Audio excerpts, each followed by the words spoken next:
It's been a long time overdue, but here's my guide for the Knight's Wheel of Destiny. But before I start, let me give you a disclaimer. I will go from level 50 to 900, but for the most part, the wheel can be subjected to anyone's preference. This just happens to be my take on it. For that reason, I will try to attack different angles as I go. For example, if I were to solo or team hunt, the wheel will be different, also depending on the spawns or when doing bosses. So there is a lot of factors that can influence the build, and I think that makes it better. With that said, let's start. At level 50, you start getting points, but it's not until 100 that you can unlock your first slice. So from level 50 to 99, I will go for HP in the case of team hunting, especially harder creatures for your level, and capacity if you're solo hunting, as it can give you more supplies, hence making your hunts a bit longer. That can also be applied to team hunts if your supplies end before the rest of your team. At level 100, you can unlock a full slice and unlock the first perk. You might want to consider going from the buffs of Exotic or Exotic. The extra perk you get from Exotic of 5% leech is very minimal,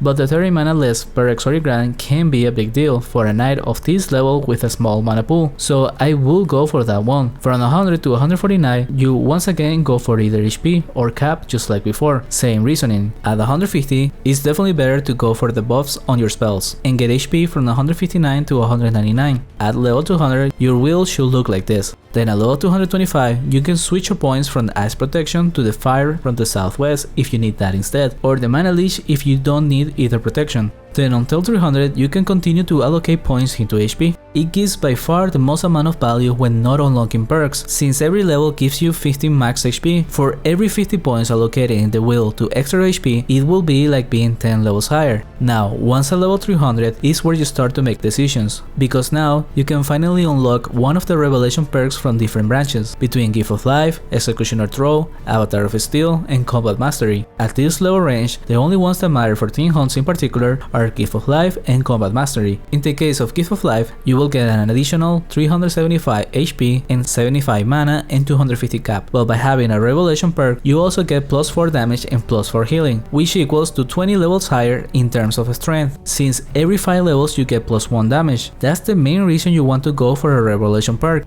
In the branch of Combat Mastery, you will be getting 7 HP higher, and I will go for this one if you are using a two-handed weapon, because the perk gives you extra crit damage. The shielding is meaningless, but if you are using a shield, then you're better off with Gift of Life, especially if you're hunting a hard spawn where you can potentially die. The way it works is that in the last turn of attacks that kill you, if the extra damage amounts to less than 20% of your max HP, then you will heal back to 20%, then it goes on cooldown for 30 hours. And as a pro tip, you can assign it as a passive skill on your action bar to keep track of the cooldown, but it only goes down when in battle and if you have it unlocked, so keep that in mind. The Executioner Throw is particularly good if you're solo hunting, otherwise don't get it because the regular perks on that branch are pretty bad for team hunts. And Avatar is the same concept but good to do world bosses or PvP. Now from level 300 to 400, you should go for the buffs on Exotic and Exotic or HP stats if needed, and then until 500 you can continue to get more HP. Prioritize the perks that you feel are useful to you. At level 500, you'll unlock a pretty big milestone, the reduced cooldown and extra damage on Exotic Mass. This is really good for team hunts, especially where you're killing a big amount of monsters, like for example Cobras, Isabi, Ingle, Plague Seal, or spawns where creatures have a lot of HP and you have charms unlocked, like Secret Library or Soul War, since the reduced cooldowns makes it possible to include it into your 3 spell rotation of Exotic, Exotic Grand, and Exotic Mass. But be aware that it does make you weaker. It's what you will call a glass cannon build in FPS games. In the case of solo hunts, unless you're higher level to the spawn you're hunting, it's not gonna help out much, since if you are struggling a bit, it is better to have Exotic in the rotation to open up a space quicker in the box, and you also get more from the Executioner Throw in solo hunts like that. Then at level 525, you allocate more points into the Gift of Life to get that again and keep your Exotic Mass perk. Your next milestone comes at 550, when you can get your second Revelation perk. At this point, it gets interesting, as you have 4 different builds. You can add 25 points to the Avatar,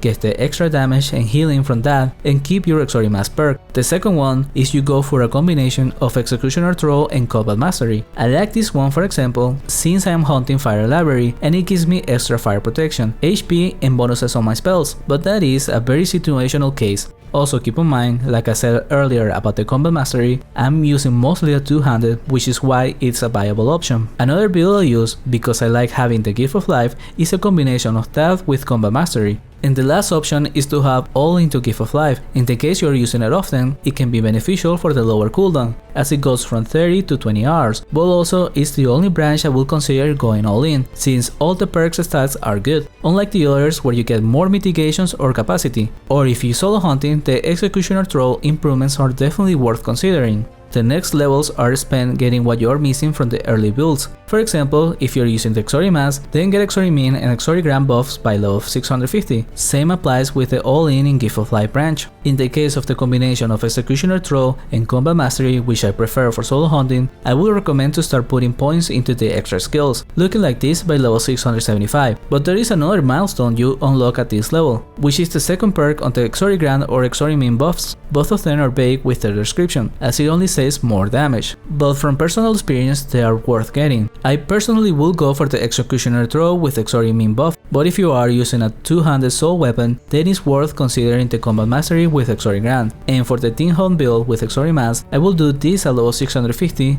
and then add the Exori Min by 700. The next milestone comes at 800 with the possibility to unlock the third revelation perk. If I were to go for 3 different perks, I will choose this, at least for Tin Hunting. It will be balanced enough while having a good amount of HP and Exori Mass. And for solo hunt, I will go for level 1 Executioner Throw with 2 on Combat Mastery, as long as I'm using a two-handed weapon. Then by level 875, you will be able to keep the same build but get the second perk for Exori Grand or Exori Min. And on Tin Hunt, it will look like this. If you're wondering why I avoid the last slices for Gift of Life or Avatar, it's because I personally haven't tried them myself. I didn't do any Tin Hunts after the wheel got added since my team was gone and all I was doing was solo hunting, but just from description alone, they seem very underwhelming. I know I wouldn't spend more points on the Avatar branch because the perks are underwhelming and so is the Avatar, but for the Gift of Life, I will be more willing to put points into it to unlock, looking something like this. But until I do it myself, I don't know if it's worth getting, and that's where I'm gonna stop this video. I think people by this level or higher already know what they want out of the wheel, and this video is already getting quite long, but going forward, my wheel decisions will be pretty much using the same logic. If this video is well received, I might make more guides for the other wheels, although I will need to collect feedback from my friends since I don't have enough experience with other vocations. Now, a special thanks to Tuna Hero, Dor the Slasher and Night Star for supporting the channel and the making of more videos, and thank you for watching until this point, and I hope you come by again.